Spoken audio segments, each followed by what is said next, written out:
kontrak, ya. Ada kontrak di dalam ya, kan teman-teman sudah punya juga. Tapi yang pertama ini adalah pasal 1 ayat 7 dan 7A dan D, ini tentang tiket.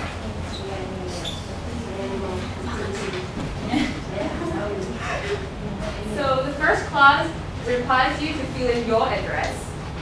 Oh, pertama berarti harus mengisi alamat tujuan. Alamat tujuan. Bukan, sorry, tempat tempat asal ya, berarti kan daerah asal yang ada di kontrak itu. And clause 7A requires the employer to provide free passage up to the worker's place of origin, which is stated in your clause 1. Pertama, jadi bagian A itu kan memang majikan harus menanggung biaya perjalanan dari tempat dari Hong Kong dari tempat daerah asal ke Hong Kong kan. Dan pada saat berakhirnya kontrak sama dari Hong Kong ke asal. So if you travel from your place of origin to Hong Kong, whereby there's a transit ticket involved, for example, you have to travel to Taiwan first before you travel to Hong Kong, then that ticket is included as well. Jadi kalau misalnya ada juga daerah transitnya, misalkan dia langsung ngomong pergi lewat Taiwan, itu juga harus dihitung, termasuk di dalam tiket yang ditanggung gratis itu oleh pemerintah kerja.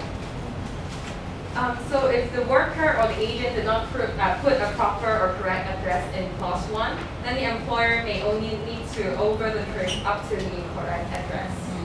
Jadi kalau misalnya agen biasanya tulis itu alamat di kontrak itu tidak tepat, bukan alamat kita yang sebenarnya, ya berarti majikan bisa saja belikan tiket itu sampai di alamat kita yang tidak benar itu. Jadi penting sekali mengisi di klausal pertama itu tentang daerah asal yang benar. So the employer has to provide the air ticket money, irrespective of whether the contract is terminated by either party or whether you break the contract. Under every circumstances, they have to provide that ticket money. Jadi tiket ini atau uang tiket ini harus diberikan apapun kondisinya, mau finish, mau putus kontrak, siapapun yang mengajukan pemutusan kontrak, mau majikan yang terminate atau kita yang mengajukan brace atau kasih notis, semuanya harus majikan menanggung tiket. But then if you owe your employer's money, then the employer can set off the debt you owe to them with this ticket money. So you may not be paid in full the ticket money. Tapi kalau misalnya kita punya utang sama majikan, maka mungkin majikan akan berhitung dari situ, gitu. Potong dari uang yang bikin utangnya pada bingung. So we can see that there is no specification as to whether free passage means I have to provide a physical ticket to you, or whether I can only provide the money to you and you yourself have to buy the ticket. Oke, jadi di pasal ini juga tidak secara spesifik bilang bahwa perjalanan itu harus dalam bentuk tiket. Dia bilang bahwa ini bisa tiket, bisa juga uang ya. But then most of the employer will buy a physical ticket for you guys because it is a suggestion of the Labor Department, although it is not a law. Oke, tapi kebanyakan kan majikan akan memberikan tiket dalam bentuk fisik, karena ini dianjurkan oleh Labor Department, ada ininya di bukunya Labor itu, dia kasih panahnya. So it is also subject to the agreement of both sides. So if you guys also agree only the money to be provided and you guys can buy the tickets, then that's the agreement. Nah, jadi kalaupun jadi tergantung kesepakatan kedua belah pihak ya, antara majikan dan kita. Kalau misalnya mau dalam bentuk uang tunai dan teman-teman yang beli sendiri tiketnya, itu boleh. Tapi kalau juga tiket dalam bentuk fisik yang disiapkan oleh majikan, itu juga boleh. So apart from the ticket money, the free passage should be reasonable, which means that the luggage, the money which you have to put the luggage on would have to be included. But then there is no strict rule as to how heavy the baggage have to be. Nah, yang dimaksudkan dengan tiket gratis itu termasuk di dalamnya bagasi yang standar, tetapi memang tidak tertulis ada keharusan berapa kilo bagasinya, tidak tertulis ya secara di dalam peraturan. Tetapi dia menyampaikan bahwa pengadilan tenaga kerja atau labor tribunal itu menyarankan setidaknya 15 sampai 20. But then the labor tribunal suggests that at least 15 to 20 kg would be a reasonable. Ya, itu yang dianggap masuk akal itu 15 sampai 20 kilogram tribunal. So what means by a reasonable transit or reasonable weight of luggage, it all depends on where is your destination. Jadi yang dia maksud dengan transit yang masuk akal ataupun luggage yang bagasi yang masuk akal itu sangat tergantung di mana tempat asal kita atau tiket kita itu akan sampai kemana. So let's take a look at clause 7B. So it is about food and traveling allowance of $100 per day. Nah, yang berikutnya di pasal 1 itu bagian masih tetap poin 7 ya, yang bagian B itu tentang biaya makan dan biaya perjalanan yang tertulis sehari itu 100. So for example, if you travel from Indonesia to Hong Kong, it takes 48 hours, then you'll have $200 for the food allowance. Jadi kalau misalnya dari Indonesia ke Hong Kong itu mengambil waktu 4 jam, berarti 48 jam. You say how many hours? 48. 48. Oh, 48 jam. Berarti memakannya adalah 200, 100 ya. But then, from which point does the time will start clicking? It would be from the time when you leave your home. Because I know that a lot of you, the airport and the home, the distance is very long, right?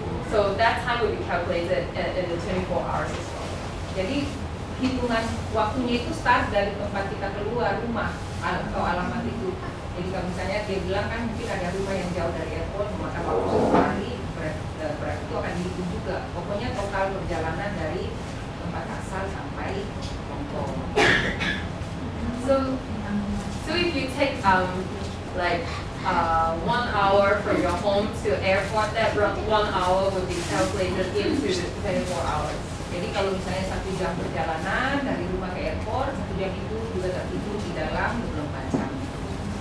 1 hari. So make sure if the employer buys a ship ticket, you have to check whether the flight duration cause the whole journey to be longer than 24 hours. Jadi harus dipastikan ya kalau misalnya majikan itu membeli tiketnya yang murah, berarti itu ada mengambil waktu berapa lama perjalanannya. Kalau misalnya transit di tempat lain 1 malam, ya berarti terhitungnya. So now we'll talk about clause 2, which is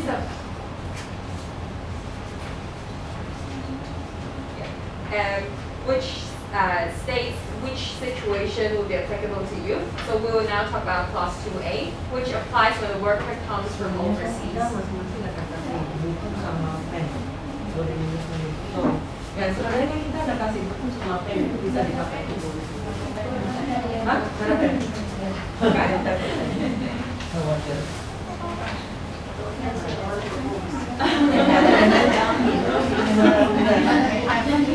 Oh ya sini ya.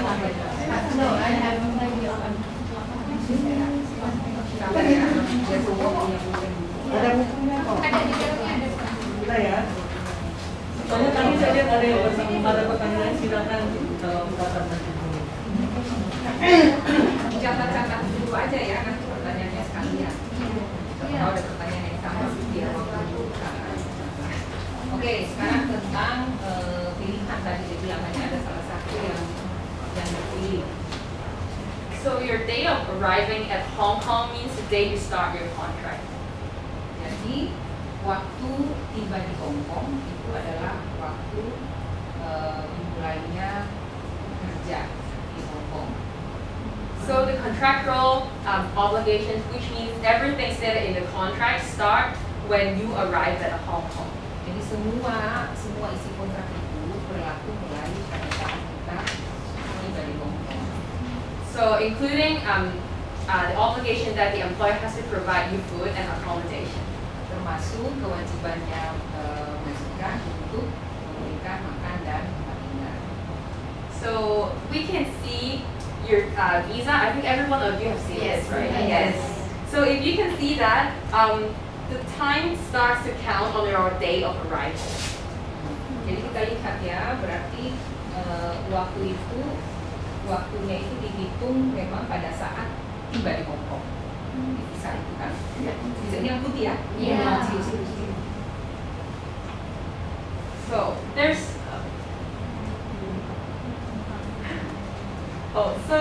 some example which requires you guys to answer me. So example 1, if you arrived in Hong Kong on 7th of November 2021 during the COVID pandemic and you have been quarantined for 3 weeks. Then and you started working for the employer on the 28th of November 2021. So when will 2-year visa end? 7 November. 7 November. Yeah. 2022. Yeah. Right. So example 2, if worker arrived in Hong Kong on the 1st of December 2021, and there's a compulsory quarantine for 1 week. But employer wanted the worker to self-quarantine for another week. So you start working actually on the 15th of December 2021. Then when will 2-year visa end? 1 December. 1 December is 2020. Yeah, 2023, 1st of December. Then who should provide you the accommodation and food for the 2nd week of quarantine? Meaning your self-quarantine. Right. Why? Because it's required by. Yeah. All your contractual obligations starts when you arrive at Hong Kong. Nggak usah diterjemahkan.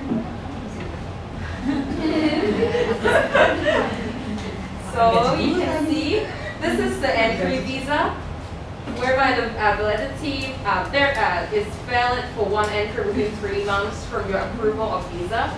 Have you seen that? Ini bisa lihat kan kalau pertama datang kan lihat yang ada di print ya, dulu tuh yang masih tempelin. Nah, itu kan harus dipakai, diaktifkan dalam waktu 3 bulan. Itu yang dia bilang ya. Jadi kalau jadi exit dulu itu loh supaya dapat. Kecuali kalau itu yang kirim ke Indonesia biasanya, kalau ada kirim. And the other one is the employment visa. Nah, yang satu ini yang visa kerjanya.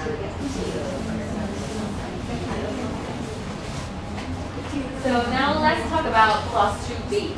Clause 2B applies when a worker renews the contract with the same employer, provided that the new visa is approved in time. Nah, sekarang yang tentang bagian B itu kalau pekerja itu renew kontrak ya dengan employer yang sama.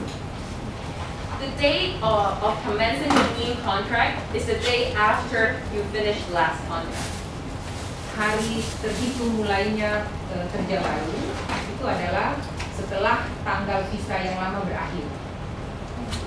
So if you finish your contract today, then the day of starting a new contract will be tomorrow. Kalau hari ini finish kerja, berarti besok Mulai hitungan baru. Ini kalau majikan yang sama ya. But then, if your new visa is not approved in time, you cannot rely on clause 2B. Tapi kalau misalnya visa dari imigrasi itu tidak diberikan tepat waktu, maka yang pasal ini bagian B ini dari pasal 2 itu tidak bisa berlaku. So, what happens if your new visa is not approved on time? Then we'll rely on clause 2C. Nah, jadi kalau misalnya yang pasal 2 ini bagian B ini tidak berlaku karena visa belum di-approve, belum disetujui imigrasi, berarti yang berlaku adalah bagian C. Jadi aku bagian A, bagian B, bagian C. Clause 2C also applies when you change an employer in Hong Kong. Tapi bagian C ini juga berlaku kalau kita mengganti majikannya di Hong Kong. The date of commencing the new contract will be the date of the approval of the new visa. Jadi tanggal mulainya kerja itu harus sama dengan tanggal disetujuinya visa kerja baru. As you can see here as well. Coba lihat baik-baik gambarnya ya. So now we'll talk about clause 3 and clause 4. We'll first talk about clause 3, which is the leave-in rule. And I think many of you has heard about that. Nah, sekarang kita pindah ke pasal 3. Pasal 3 ini adalah tentang live-in, peraturan live-in atau tinggal di dalam rumah ya. Tapi teman-teman sudah tahu. Which means you have to live in your employer's residence. Artinya teman-teman harus tinggal di rumahnya pekerja atau So there are cases whereby there are some judicial review cases whereby the leave-in rule have been challenged, and it is true that it violates international human rights. Oke, jadi ada kasus yang sudah dibawa ke pengadilan melalui ada yang namanya pengujian judisial, artinya ada peraturan lalu kemudian diuji aturan itu secara hukum tentang live-in ini, peraturan live-in ini ada contoh kasusnya, tetapi pengadilan banding di Hong Kong memutuskan bahwa tidak terjadi pelanggaran pada kewajiban atau pada aturan tinggal di dalam rumah itu. But then, even though there is such challenge, the Court of Appeal held that there is no such violation. Jadi karena itu ya ada bandingnya, terus dikatakan bahwa dalam putusan banding itu bahwa tidak terjadi pelanggaran yang aturan itu atau kewajiban untuk tinggal di dalam rumah majikan. Although there are a lot of non-governmental organizations which have voiced out their opinion of having an opt-out, an option to stay out, but then it has not been a law or a legislation, and the government did not agree with the NGOs as well. Walaupun ada banyak NGO yang mengajukan supaya tinggal di luar itu menjadi salah satu pilihan, jadi bukan wajib tinggal di dalam, tapi tinggal di luar itu dijadikan salah satu pilihan, tetapi tetap secara hukum masih tidak disetujui dan yang berlaku adalah tetap tinggal di dalam. So sekarang ngerti ya. Jadi belum ada ya, jangan dibilang oh bisa kok, enggak, secara hukum belum ada. Sebenarnya dulu ada, tapi sejak tahun 2014 kemudian tidak diperbolehkan. Oh, stay on lah. Dulu ada, tapi setelah tahun 2014 Oktober itu sudah tak berlaku lagi. Jadi hukum yang berlaku ya setelah Oktober itu sampai sekarang ya. Makanya kenapa 2006 waktu Masih itu ada. saya stay on. Iya. 5 tahun. Ya, karena setelah tahun 2004 baru kemudian tidak diperbolehkan. 2004 atau 2004. So in case they settle it down with the employer and they choose to stay on, will they prosecute the couple? exactly, I will talk about it in a second. Remember what she stated in the contract has to be true. If not true, what will happen? Ya. Remember? Ingat ya, tadi di awal dia udah sampaikan kan bahwa semua term atau semua isi dalam kontrak itu kan harus yang benar. Kalau tidak kan tadi ada apa yang terjadi. Dan disampaikan di awal kan. Kan ya. Apa namanya? Apa namanya tuh yang dibilang tadi di awal? Kalau memberikan informasi Yang tidak benar itu. False representation. Yeah. False representation. Anyone remember how long you will have to be in prison for? Ingat nggak berapa maksimal penjaranya tadi dibilang? Dendanya 14 tahun. 14 years, yeah, 14 years. 14 tahun. 150.000 dolar. Yeah. Right.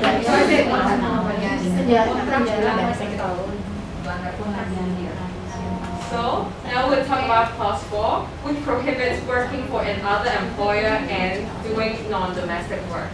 Nah, ini penting juga ya, pasal 4 larangan untuk bekerja di tempat majikan yang lain dan larangan untuk bekerja di luar pekerjaan domestik. So if you take a look at clause 4A and the schedule and clause 5 in the schedule, it lists out a lot of domestic duties you have to do, but then if you're required to drive, for example, unless it's expressly stated, you cannot do so. Ya, jadi di dalam di dalam daftar pekerjaan itu di pasal ini akan terlihat apa-apa saja yang menjadi bagian dari pekerjaan. Nah, kalau misalnya tiba-tiba diminta untuk menyetir mobil, maka itu tidak boleh dilakukan. Tunggu, tahu nggak kalian di mana ada tertulis daftar pekerjaan yang harus kalian lakukan? Halaman berapa? Halaman 3 ya? Halaman 4. Akhir nomor 4. So, if you take a look at clause 4B, it says that you can only work at designated address, which means your employer's address. And if your employer asks you to work in, for example, her friend's house, you cannot do so. Ya, Even a grandma, No. of the domestic No, no, no. You can work in that. Yeah. Even employer more than one house cannot be Okay, sorry. So let's say I work for an employer and the employer has an elderly mother. And I told his mother to do some cleaning, let's say like that. And then I got caught by the police. Will the three of us be prosecuted, or am I the only one there? The employer and you will Both both of them. What about the friend? the grandma, I don't think. Because the contract is not. Yeah. teman-teman diterjemahkan apa enggak? Karena pada langsung bisa merespon.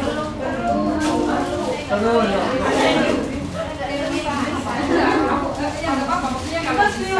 Like, oh, employer pay more, then they agree. Both of them.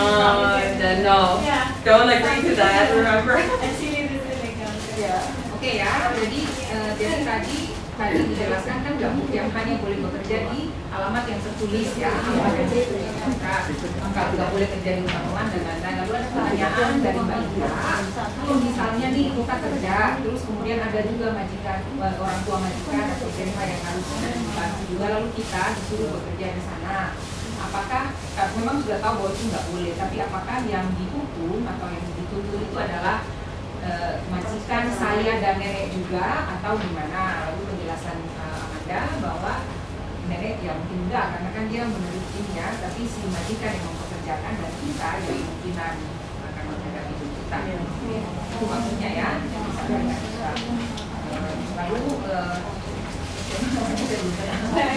Mbak Emma bilang soalnya kadang-kadang kita mau karena dibayar. Ingat ya tadi yang daripada 150 yang lain ya. Berarti mau uang Kadang kan banyak juga ya yang dipekerjakan lebih dari satu rumah itu, ada yang keberatan tapi ada juga enjoy aja karena apa, tambahan gaji kan. Terus kalau kita ingatkan juga mereka nggak apa-apa gitu. nggak apa-apa, yang paling penting itu kalau mau uang juga mau resikonya itu aja. Betul ya. Almost the same with almost similar to what Emma said. Some workers will enjoy doing that one, like working in another family member house because they get paid a lot. But some will say no. So Tanya said that. So it's actually this is the law, and it's up to you whether you want more money and then there is a consequence, or you don't want. So, as you can see in clause 4C, it talks about the consequences, which means that you commit a criminal offense of breach of condition of stay. As Tanya has said, it is your choice to choose whether to comply with the law, and the law is there. And both the employer and you guys will be prosecuted and sentenced to jail. Jadi ini kelanjutannya adalah di bagian 4, pasal 4-nya, kalau ada konsekuensi secara hukum kalau misalnya kita melakukan yang tadi itu. Nah, jadi ya pilihan, tapi ya siap juga kalau misalnya itu masuk penjara, ya. So you may not work in Hong Kong again. Ya, dan mungkin tidak bisa lagi kerja di Hong Kong, itu loh yang istilahnya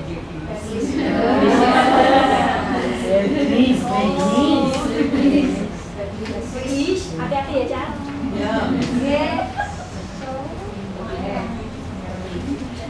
Dolar tunggu dan imam. So we have also talked about the possible consequences of the leaving rule. Even if it's not stated in your visa, it's actually stated in the contract. And other possible consequences apart from false representation would be that you will be blacklisted or deported. Oke, jadi ini ya, yang soal tinggal di luar tadi juga, memang tidak tertulis di dalam visa kerjanya, tidak tertulis di visa kerja, tapi kan ada di kontrak ya, harus tinggal dan bekerja di negara yang tanda tangan itu. Nah, kalau misalnya ada konsekuensi administrasi, misalkan ada konsekuensi administrasi, tapi juga tadi dia bilang false representation juga kan, karena kita berbohong sama petugas imigrasi. So let's move on to talk about salary, which is in clause 5A. Nah, sekarang di tentang gaji, pasal 5 ya, di kontrak kerja. Ini kalau gaji masih kan benar. So as you guys Betul sekali. Pay salary. yeah. Always late. But then do you guys know how when do they have to pay you by the latest? Kalian tahu nggak kapan harus kapan harus dibayar paling terakhir? Pertama kali Paling terakhir batas bayaran. 7 days. We will talk about that next lesson. So make sure you guys attend. Dijelaskan lagi, pastikan kalian datang lagi. So the minimum wage. Do you guys know what is the minimum wage for you guys now? Tahu nggak dari standar dari 430. Right. Nah, But it's me 4,600 something. Because Yeah. your contract Yes. Yeah. So every contract signed on or after the 1st of October 2022, it will be 4730. jadi kontrak yang ditandatangani pada tanggal atau setelah 1 Oktober 2022 itu yang berlaku 4730. Jadi kalau masih tahun lalu dari tahun sebelumnya Juli misalnya ya masih 4630. Yang sekarang ya yang ditandatangani kalau sekarang 1 Oktober. So make sure your salary is not lower than the minimum wage. Ya, di sini masih ada nggak yang masih lebih rendah dari yang sudah ditentukan? Yang hadir di sini maksudnya? Ada lah. Yang hadir di sini? Ya maksudnya itu kan dijelasin tadi. Gaji kamu pasang berarti kamu ikutnya masih lama. Iya, sama saya juga. Maksudnya kenapa ya Kak? Kenaikan gaji itu tidak berlaku untuk semuanya gitu setiap tahunnya. Iya, Masa harus kita? Itu not fair. She asked why the new salary don't apply to all contracts. Why only like those It's not signed fair. after certain dates? It's not fair.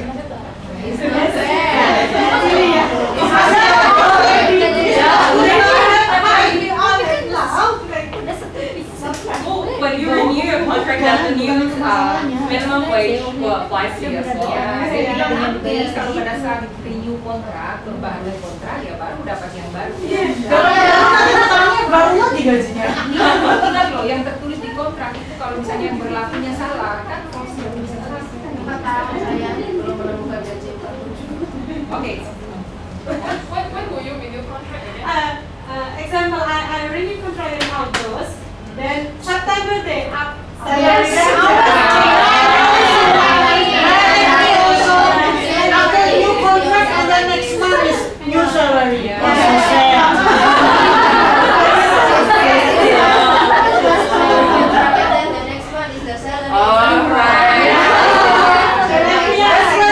Why not all people and then get new the salary? All people also can get a new salary.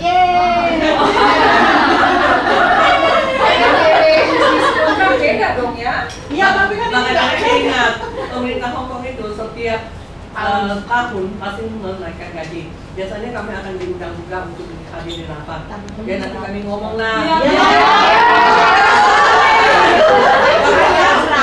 Naiknya 1.000 gitu loh, jangan 100. Belum tahu ya, belum tahu ya. Karena 100 aja, jadi Oktober tiba-tiba. ya, jadi biasanya keputusannya itu dibuat di tanggal 30 September. Ya. September. Jadi gaji yang baru berlaku di 1 Oktober. Oktober. Jadi kalau kalian yang Makanya misalnya Kakak kecewa. yang